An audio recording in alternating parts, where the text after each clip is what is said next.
السلام علیکم ورحمۃ اللہ وبرکاتہ۔ اعوذ باللہ من الشیطان الرجیم، بسم اللہ الرحمن الرحیم۔ الحمد للہ الذی ہدانا لدینہ الذی ارتضاه وسبیلہ الذی اصطفاه ونصرنا لما یوجب الزلفۃ لدیہ والوصول الیہ، فأمرنا لأداء فرض الجمعات وما أوجب علينا فيها من الطاعات، وقسمه لأهلها من العطاء في يوم الجزاء، إنه هو العزيز الحكيم۔ اللهم صل على محمد۔ نماز جمعہ اور جماعت کی اہمیت کو بتاتے ہوئے خدا بند متعال ارشاد فرما رہا ہے، اے ایمان والو، جب بھی اذا نودی للصلاۃ من یوم الجمعہ، جمعے کے دن اگر نماز جمعہ کے لیے تمہیں بلایا جائے تو فاسعوا الی ذکر اللہ، اس کی طرف دوڑ کر جایا کرو۔ کتنی اہمیت کے ساتھ بیان فرما رہا ہے، ان کی طرف جانے کا حکم نہیں بلکہ دوڑ کر جانے کا حکم۔ فاسعوا الی ذکر اللہ، سعی کرو الی ذکر اللہ، کس چیز کی طرف؟ ذکر خدا کی طرف۔ وذروا البیع، اور اپنے لین دین کو ترک کرو نماز کے دوران۔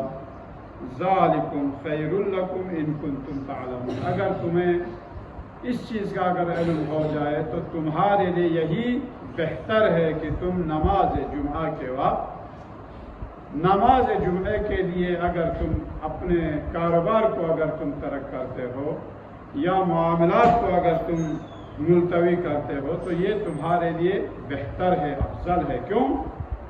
اس لیے ہر انسان کسی نہ کسی فائدے کے پیچھے ہوتا ہے۔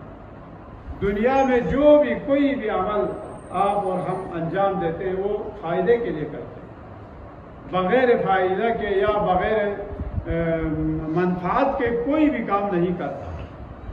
وہ بے وقوف ہے جس کا کوئی مقصد بغیر مقصد کے، بغیر فائدے کے وہ اپنا ٹائم کسی بھی کام میں لگا دے۔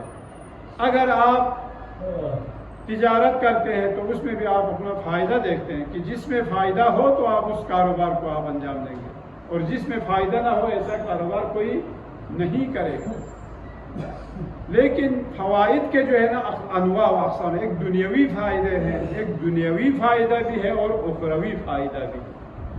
آپ اور ہمیں یہ دنیاوی اور اخروی دونوں فائدے کو آپ اور ہمیں مد نظر رکھنا چاہیے، صرف دنیاوی فائدے کے پیچھے نہیں جانا چاہیے۔ کیوں؟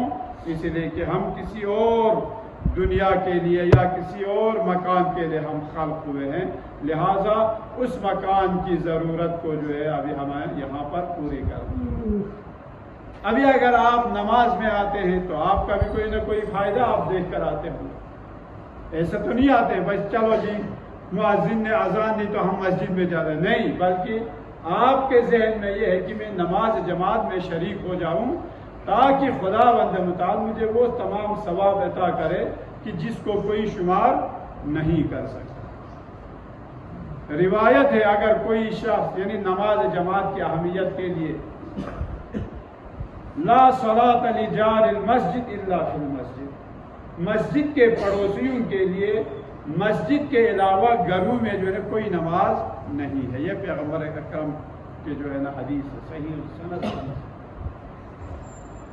اس کا مقصد کیا ہے؟ مقصد کیا؟ اگر ہم گھر میں نماز پڑھیں تو وہ نماز باطل ہے یا حرام ہے؟ خیر شرعی یا فقہی اصطلاح میں تو وہ حرام نہیں ہوگا، لیکن بھائی جس کے لیے مسجد یعنی اس کے پڑوس میں ہو اور اس میں پڑھنے کے بجائے وہ اپنے گھر میں اگر وہ پڑھتا ہے تو سمجھ لو وہ ایک سمندر کے مقابلے میں ایک ذرے کی بھی حیثیت نہیں۔ اس وجہ سے کہ لا صلاۃ یعنی وہ نماز نہیں۔ کیا فرمایا؟ اگر آپ مسجد میں اگر آپ نماز پڑھیں گے تو ایک رکعت نماز کا 600 رکعت نماز ثواب عطا کرتا ہے، وہ بھی فرادہ نماز اگر پڑھے۔ پھر جامع مسجد کا الگ ثواب ہے اور بازار کی مسجد کا الگ ثواب ہے، محلے کی مسجد کا الگ ثواب ہے۔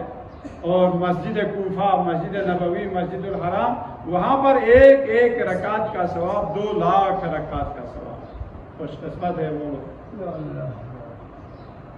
ایک رکعت اگر آپ نے، مثلا آپ نے صبح کی 2 رکعت اگر آپ نے نماز پڑھی تو 4 لاکھ رکعت نماز پڑھنے کا ثواب ہے مسجد کوفہ۔ کیوں؟ جعفر صادق علیہ السلام وہ حرم امیر المؤمنین ہے۔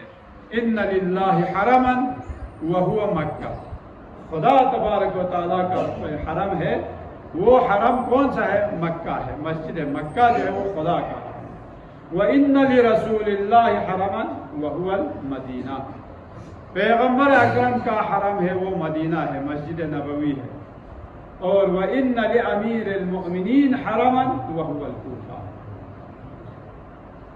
امیر المؤمنین کا جو حرم ہے وہ مسجد کوفہ ہے۔ انشاءاللہ اکثر مومنین تو زیارت کر چکے ہیں، لیکن جن کو ابھی تک نصیب نہیں ہوئے، ہماری دعا ہے کہ ان کے لیے بھی جلد از جلد مسجد کوفہ کی بھی زیارت نصیب ہو جائے، کہ وہاں پر مختلف مقامات ہیں، مقام جبرائیل، مقام حضرت آدم، مقام حضرت ابراہیم، یعنی ان تمام نبیوں نے جو ہے وہاں نماز پڑھی، اس میں تمام مقامات، اور ان میں سے ہر مقام کے لیے جو ہے وہ اعمال اور اذکار جو ہے وہاں پر 2 رکعت نمازیں جو ہے پڑھنا جو ہے مستحبات میں ہے، کیونکہ بہت زیادہ ثواب ہے۔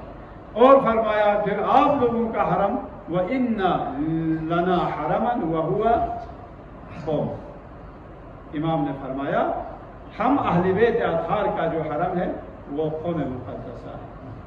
آج آپ دیکھ رہے ہیں کہ قوم مقدسہ، کیونکہ شب معراج جب رسول اکرم کو سیر کرا رہے تھے تو ایک ایسی جگہ سے جہاں سے نور دنیا کے ہر طرف جو ہے وہ نور جو ہے، نور کی شعاعیں جو ہے وہ پھوٹ رہی تھی۔ جبرائیل سے سوال ہوا، اے بھائی جبرائیل یہ کون سی جگہ ہے؟ تو آپ نے فرمایا یہ قوم ہے۔ اور یہ نور کیا چیز ہے؟ فرمایا یہاں سے آپ کے تمام علوم آل محمد جو ہے یہاں سے پوری دنیا میں جو ہے وہ نشر ہو گئے۔ آج الحمدللہ اس کے بولتی تصویر جو ہے موجود ہے یہاں پر، اس حدیث کا جو ہے اس وقت جو ہے عملی طور پر کہ آپ دیکھیں دنیا میں، پوری دنیا سے جو ہے قوم مقدسہ میں ایک مدرسہ ہے جو خارجی تقریباً 110 ممالک کے طالب علم، افریقی ممالک ہے، امریکی ممالک ہے، یعنی تمام ممالک سے جو ہے وہاں پر طلباء موجود ہے، مختلف رنگ برنگ کے۔ بعض لوگ کہتے ہیں مذاق کرتے یہ چڑیا گھر ہے۔ جاپان سے بھی ایک طالب علم جاپان سے بھی تھا، شیعہ ہو کر آیا تھا، ایک طالب علم تھا جاپان۔ تو آج پوری دنیا میں الحمدللہ قوم مقدسہ سے علوم آل محمد، ابھی شیخ زکزاکی کا نام تو آپ بار بار سنتے بھی ہیں، اور آپ کا میڈیا پر بھی جو قربانیاں، ان کے 7 یا 6 لڑکے شہید ہو چکے اور خود بھی اتنی شدید زخمی ہو چکے تھے، لیکن اللہ نے ان کو بچانا تھا، بچ گئے۔ ہوا کیا؟ ان کا جو ہے نا حسینیہ یا امام بارگاہ وہ انہوں نے بنایا ہے، وہاں پر وہ دعائے کمیل جو ہے وہ پڑھتا تھا شب جمعہ، اور وہ بھی زبانی۔ وہاں پر تمام لوگوں کو جو ہے وہ دعوت دیا کرتے تھے، اور وہاں پر جو ہے یہ سنی مولویوں کو انہوں نے دعوت دی۔ جب سنی مولوی آئے تو ان کے سارے جو ہے وہ شہر والے بھی سب شیعہ ہو گئے۔ کیوں؟ آپ کے دعائے قبیل کے سننے کے بعد۔ تو آپ کہتے ہیں کہ 7 لاکھ جو ہے ایک دم میں شیعہ ہو، کیونکہ وہ جو سنی جو مفتی تھا، مولوی تھا، اس کو جب شیعہ ہوئے تو اس نے اپنے ساری قوم کو جو ہے نا وہ لے کر شیعہ۔ ابھی جو ہے لاکھوں میں جو ہے شیعہ ہو رہے ہیں الحمدللہ۔ آپ میڈیا پر آپ دیکھتے ہیں غانا کے نام سے آتا ہے، شیعیت در غانا، یا غانا ابھی ہم لوگ گینے کہتے ہیں شاید، وہاں سے جو ہے شیعیت کا جو ہے پرچار ہو رہا ہے، لبیک یا حسین لبیک یا حسین۔ یہ تقریباً کوئی 10 سال پہلے 40 کا جو ہے مشی جو ہے نا وہاں پر بھی ہوتا ہے، افریقی جنگل میں جو ہے مشی ہو رہی تھی 40 کے ایام میں۔ 20 کلومیٹر طولانی جو جگہ تھی وہاں پر جو ہے لبیک یا حسین لبیک یا حسین، پہلے جو ہے مرد لوگ ہیں، پھر جوان لوگ ہیں، پھر بچے ہیں، پھر خواتین ہیں، پھر بچیاں ہیں، وہ سب لبیک یا حسین لبیک یا زینب۔ تو یہ فرمایا کہ یہ قوم جو ہے وہ عش آل محمد ہے۔ بحث یہاں سے چلی تھی کہ نماز کے لیے نماز جماعت کا کتنا ثواب ہے، اور ان مساجد میں ان مقامات میں ایک رکعت نماز کا ثواب جو ہے وہ 2 لاکھ برابر کے ثواب ہے، لیکن آپ اور ہمارے لیے بھی اس سے کم نہیں ہے۔ کیوں؟ فرمایا کہ اگر نمازی جو ہے وہ 5-10 ہو جائے، امام جماعت کو ملا کر اگر 10 تک ہو جائے تو ایک رکعت کا ثواب جو ہے سارے جن و انس اگر لکھنے والے بن جائے، سمندر سیاہی بن جائے اور آسمان تخت سیاہ بن جائے یا وائٹ بورڈ بن جائے اور جن و انس جو ہے لکھنے والے بن جائے، جنگلات جو ہے قلم بن جائے، تو ایک رکعت نماز کا ثواب نہیں لکھ سکتا۔ کتنا ثواب ہے، لیکن ان تمام چیزوں کو ہم چھوڑ دیتے ہیں، ہم غافل ہیں، غفلت میں ہیں۔ ابھی الحمدللہ کتنے لوگ تھے، کتنے جوان تھے، لیکن یہاں ابھی مسجد جو ہے وہ آدھی مسجد آ گئی۔ کیوں؟ ہمیں معرفت نہیں ہے۔ بعض چیزیں جو ہے آپ ذوقیہ یا شوقیہ طور پر ہم کچھ چیزیں انجام دیتے ہیں، بس سینہ زنی کرنا ہم شوقیہ طور پر، یا عزاداری میں شرکت کرنا شوقیہ طور پر، لیکن حقیقت کو بھی جو ہے نا دیکھنا چاہیے ہمیں کہ حقائق جو ہے نا، حقائق سے ہم کتنا نزدیک ہے اور کتنا دور ہے۔ لہذا اگر آپ اور ہم واجبات کو ساتھ لے کر چلیں تو انشاءاللہ ان تمام مستحبات کا جو ہے وہ ثواب ہمیں عطا کرے گا۔ تو یہاں پر فرمایا کہ مسجد میں نماز پڑھنے کا ثواب الگ اور نماز جماعت کا ثواب الگ، اور اس کے ساتھ تسبیح حضرت زہرا پڑھنے کا ثواب الگ۔ تسبیح حضرت زہرا کا ثواب کتنا تھا پہلے بھی عرض کر چکا، ایک رکعت نماز کے لیے 2000 رکعت نماز میں وہ تبدیل کر دیتی ہے تسبیح حضرت زہرا۔ آپ نے نماز صبح کے بعد اگر آپ نے تسبیح حضرت زہرا پڑھی، 1 منٹ کا کام بھی نہیں ہے، تو اس 2 رکعت نماز صبح کا ثواب کتنا ہے؟ 4000 رکعت نماز کا ثواب اس تسبیح حضرت زہرا کی وجہ سے آپ کو ہمیں ملے گی۔ اور خود تسبیح پڑھنے کا ثواب 1000 رکعت۔ تو سمجھ لو نماز صبح کے بعد اگر آپ نے تسبیح حضرت زہرا پڑھی تو 5000 رکعت نماز پڑھنے کا ثواب۔ کتنا آسان ہے۔ یا من یعطی الکثیر بالقلیل، ہم بہت ہی معمولی چیز دیتے ہیں لیکن اس کے بدلے میں آپ بہت کچھ ہمیں عطا کرتا ہے۔ کراچی جامعہ امامیہ میں ایک بابا ہوتے تھے، وہ نماز کے بعد جو ہے وہ دامن کو پھیلا کر وہ دعا کرتا تھا، اٹھ کے دامن کو پھیلا کے پکڑ کے دعا کرتا۔ ہم کہتے تھے انکل یہ کیا کر رہے؟ بیٹا ہم مانگنے میں کنجوسی کرتے، ہم اتنا مانتے، دامن پھیلا کے مانگو خدا کی بارگاہ سے، بہت بڑی بات ہے۔ ہم جو ہے صرف اتنا مانگتے ہیں، خدا جو ہے وہ کنجوسی نہیں کرتا، ہم مانگنے میں کنجوسی کرتا ہے لیکن خدا دینے میں کنجوسی نہیں کرتا۔ تو خدا کی بارگاہ میں کیا کمی آئے گی اگر آپ کی 1 رکعت نماز کے لیے اتنا ثواب اگر دے؟ تو فرماتے ہیں کہ نماز جو ہے، نماز کو اہمیت دینا، اور کربلا والے بھی ہمیں بار بار یہی بتاتے ہیں کہ نماز کتنی اہم ہے۔ نماز کے بارے میں کیا فرمایا حضرت مسلم ابن عقیل کے 2 بچوں نے؟ آخر میں کہا کہ ہمیں 2 رکعت نماز پڑھنے کی اجازت دے، اس کی مہلت دے دیں۔ 2 رکعت نماز کے لیے مہلت مانگی، اور ہر شہید نے جب آخری ان کا وقت آتا تھا تو 2 رکعت نماز کے انہوں نے لوگوں سے بھیک مانگی، ظالم اور جابر بادشاہوں سے 2 رکعت نماز کی بھیک مانگی۔ خود حضرت مسلم ابن عقیل نے بھی آخری وقت میں جو ہے یہی کہا۔ اور امام حسین علیہ السلام نے شب عاشور جب ان ملعونوں نے حملہ کرنا چاہا اور جب ان کے جو ہے گوڑوں کی ٹاپوں کی آوازیں آنے لگی، شور شرابہ، شور و غل برپا ہوا، تو آپ نے ابوالفضل عباس کو حکم دیا، ابوالفضل عباس جاؤ پوچھو کہ یہ لوگ کیا چاہتے ہیں، ان کا کیا ارادہ ہے؟ تو انہوں نے جب جا کر سوال کیا تو کہا کہ ہم آج ہی آپ لوگوں کا کام تمام کرنا چاہتے ہیں، آج ہی ہم جہاد کر کے آج ہی آپ لوگوں کو شہید کرنا چاہتے ہیں، کل تک ہم نہیں رکھیں۔ تو امام علیہ السلام کے پاس جب یہ پیغام آیا تو امام نے کیا فرمایا؟ بھیا عباس جا ان سے آج رات کی مہلت مانگی، دشمن سے اور کسی چیز کی مہلت نہیں مانگی، شب عاشور کی رات کی مہلت مانگی۔ کس لیے مانگی؟ فرمایا، خود فرماتے ہیں کہ ان کو معلوم ہے کہ مجھ حسین کو نماز سے کتنی محبت ہے، کہ مجھ حسین کو تلاوت قرآن سے کس قدر محبت ہے، اور مجھ حسین کو ذکر پروردگار سے کس قدر محبت ہے، لہذا ان سے کہو کہ آج رات جو ہے ہمیں اللہ کی بارگاہ میں اس توبہ و استغفار کرنے کی مہلت دے دے، قرآن سے الوداع کرنے کی مہلت دے دے، نماز سے الوداع کرنے کی ہمیں مہلت دے دے۔ تو اس سے ہمیں معلوم ہوتا ہے کہ نماز کی کتنی اہمیت ہے۔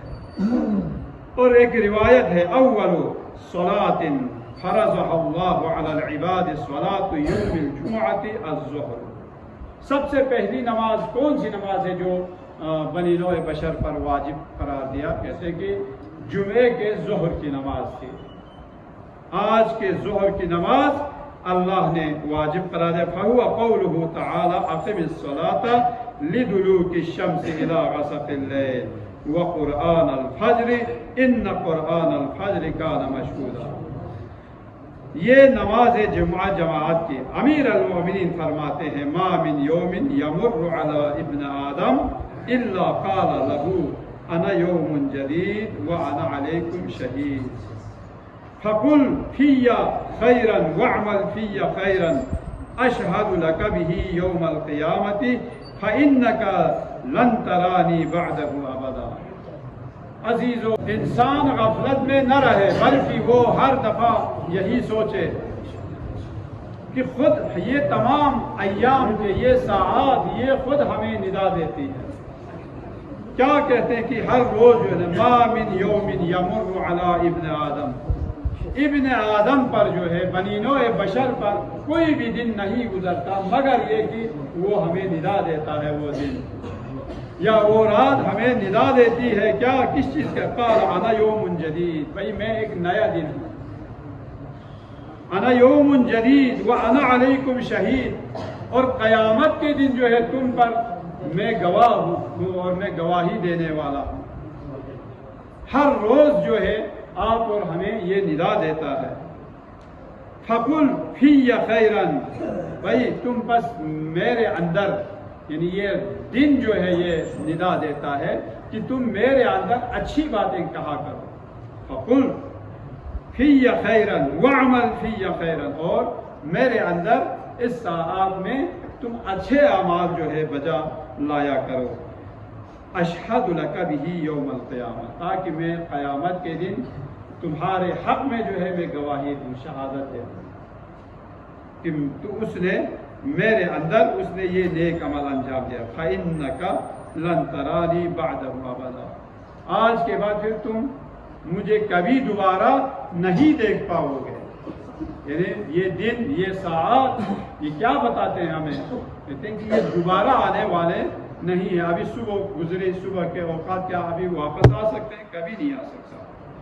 لہذا فرماتے ہیں انہ قال ان للہ تعالی فی کل یوم جمعۃ 600,000 عتیق من النار، آج کے دن کتنے لوگوں کو، یعنی ہر جمعے کو اللہ تعالیٰ کتنے گنہگاروں کو جو ہے جہنم کے عذاب سے جو ہے وہ رہائی دلاتا ہے۔ 600، یعنی تقریباً 6 لاکھ لوگوں کو جو ہے خدا تبارک و تعالیٰ ہر روز آتش جہنم سے ان کو ہر جمعے کو جو ہے وہ جن کے اوپر آتش جہنم واجب ہو چکا ہو ان کو جو ہے وہ اللہ تعالیٰ رہائی عطا کرتا ہے۔ کہ یہ یوم جمعہ اتنا عظیم دن ہے جو آپ کے لیے ہمارے لیے یوم الجمعہ کو جب رسول خدا سے کسی نے کہا، کسی فقیر نے، یا رسول اللہ جو لوگ جن کے پاس پیسے ہیں وہ تو ماشاءاللہ حج پہ جاتے ہیں، عمرے پہ جاتے ہیں، وہ خوش قسمت لوگ ہیں. ہمیں حج کی سعادت ہمیں حاصل نہیں ہوتی، تو آپ نے فرمایا تمہارے لیے یعنی یوم الجمعہ و صلاۃ الجمعہ حج المساکین، غریبوں کے لیے ہر ہفتے میں حج ہے. ہر ہفتے میں آپ کے لیے ہمارے حج کا ثواب ہے. آج کل 10-15 لاکھ خرچ کیے بغیر حج پر نہیں پہنچتے. آپ کے لیے بغیر کسی خرچے کے 5 منٹ میں آپ وضو کر کے آپ مسجد میں آئے اور آدھا گھنٹہ جو ہے آپ نماز پڑھ کے چلے جائے تو اس حج کا ثواب جو ہے خدا تعالیٰ ہمیں اپنے دہلیز پر عطا کر رہا ہے. اہل بہشت پر جو ہے جو ان کے لیے نعمات ہے وہ اضافہ کر دیتا ہے. تو اس کو ان کو معلوم ہوتا ہے کہ آج جمعہ کا دن. اور اہل نار کو، جہنم والوں کو کس چیز سے ان کو احساس ہوگا کہ ان کے اوپر عذاب بھی جو ہے وہ دگنا ہو جاتا ہے. آج علی اکبر کا تذکرہ آپ سنتے آ رہے ہیں صبح سے لے کر اب تک. صرف اشارہ کروں گا کہ اس نماز جمعہ میں امام حسین علیہ السلام کا مقصد کتنا عظیم مقصد تھا، اس پر آپ غور کریں. مقصد امام حسین کتنا عظیم مقصد تھا اس کو کوئی اندازہ نہیں کر سکتا، لیکن آپ نے جو شہادتیں دی ہے، جو قربانیاں دی ہے، اس سے احساس ہوگا، اس سے اندازہ ہوگا کہ امام کا مقصد کتنا عظیم ہے. اس کے لیے فرماتے ہیں کہ علی اکبر جیسوں کو بھی امام نے قربان کر دیا.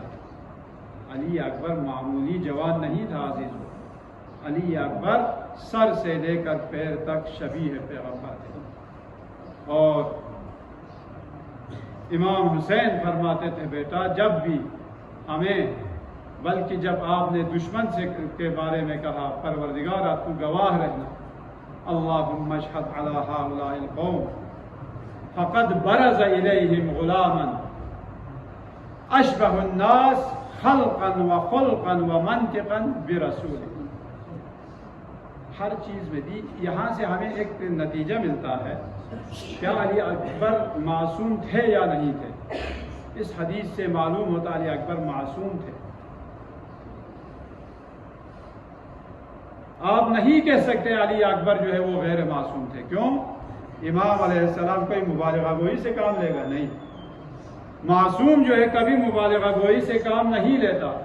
جب یہ حدیث صحیح جہاں امام حسین معصوم کا کلام ہے، جو فرما رہے ہیں کہ سر سے لے کر پیر تک، اور اس کے بعد خلق میں، خلق سے مراد ظاہری خلقت، ظاہری شکل و صورت میں، وخلقاً اور اخلاق میں، کردار میں، رفتار میں، گفتار میں ہو بہو تیرے نبی کے ہم شکل تھے. اس سے معلوم ہوتا ہے کہ علی اکبر معصوم تھے. ہاں وہ جو چہارہ معصومین ہیں ان میں تو شامل نہیں، لیکن آپ ان کو غیر معصوم نہیں کہہ سکتے. ایک ایسی جوانی کو امام حسین علیہ السلام نے لٹا دی. تو کربلا میں جو ہے جتنے شہید دیے اس سے معلوم ہوتا ہے کہ امام کا مقصد کتنا عظیم مقصد تھا. اور امام علیہ السلام نے جب ان کو آخری الوداع کر کے جب بھیجا تو یہی فرمایا بیٹا آپ مڑ مڑ کر دیکھتے ہوئے آپ جائیں، جب تک آپ دور نہ چلے جائیں پیچھے دیکھتے ہوئے جائیں. تو آپ نے فرمایا بابا میں نے تو آپ سے الوداع کر کے آیا تھا، آپ میرے پیچھے پیچھے کیوں تشریف لائے؟ فرمایا بیٹا اگر میری جگہ پر اگر تم ہوتے اور تمہارا بھی کوئی جوان بیٹا ہوتا جو اپنی شہادت کے لیے اور شہید ہونے کے لیے الوداع کر کے جاتا تو تمہیں بھی احساس ہوتا کہ میں حسین تیرے پیچھے پیچھے کیوں آ رہا ہوں. پھر اس کے بعد فرماتے ہیں یہاں پر علی نقی نقن آیت اللہ وہ فرماتے ہیں کہ یہاں پر امام علیہ السلام نے یہ کیوں کہا کہ پیچھے مڑ کر دیکھتے جائیں. کہتے ہیں کہ یہ اس لیے نہیں کہ آپ کا فرزند جو ہے آپ کو اتنا عزیز تھا، نہیں، بلکہ امام حسین حضرت پیغمبر اکرم کی زیارت کرنا چاہتے تھے. اپنے جد امجد کی زیارت کا مشتاق تھا، اس لیے آپ نے کہا حسین نے کہ اکبر کو پیچھے مڑ کر دیکھتے ہوئے جائے. ہاں، اور آخر میں آپ نے جب کہا تھا علی اکبر آپ نے جہاد کی، اور جہاد کرنے کے بعد کئی دشمنوں کو واصل جہنم کرنے کے بعد جب آپ آ گئے اپنے بابا کی خدمت میں، تھکاوٹ، پیاس اور بھوک کی وجہ سے، اور جو جنگی زراحت ہے اور اسباب جنگ کی سنگینی کی وجہ سے علی اکبر جو ہے حد سے زیادہ تھک چکے تھے، تو آپ نے کہا بابا کیا کوئی پانی کا کوئی قطرہ جو ہے، کوئی بوند پانی مل سکتا ہے؟ اتنا عظیم کارنامہ انجام دینے کے بعد اتنی معمولی چیز مانگ رہے، لیکن حسین کتنا شرمندہ ہو چکا ہوگا اپنے بیٹے کے سامنے۔ آپ نے فرمایا بیٹا، آپ کے دادا ساقی کوثر اور نانا، آپ کے نانا محمد مصطفیٰ حوض کوثر سے پانی لے کر آپ کے انتظار میں ہے۔ یہی وجہ تھی کہ جب آپ نے آخری استغاثہ کیا، آخری استغاثہ جب آپ نے دیا، السلام علیک یا ابتا، یا ابن رسول اللہ پر میرا آخری سلام ہو، آپ نے ادرکنی نہیں کہا، کیونکہ اکبر کو معلوم تھا کہ آپ کے بعد جوان بیٹے کی لاش اٹھانے کے لیے کوئی مددگار نہیں تھا، بوڑھا باپ نہیں اٹھا سکتا۔ اور یہ کہا، فوراً کہا بابا جان آپ مغموم نہ ہونا کہ میں پیاسا شہید ہوا ہوں، مجھے میرے دادا ساقی کوثر نے مجھے حوض کوثر سے سیراب کیا ہے۔ الا لعنت اللہ علی القوم الظالمین وسيعلم الذین ظلموا ای منقلب ینقلبون، انا للہ وانا الیہ راجعون۔ بسم اللہ الرحمن الرحیم، انا اعطیناک الکوثر فصل لربک وانحر ان شانئک هو الابتر۔ صدق اللہ العظیم۔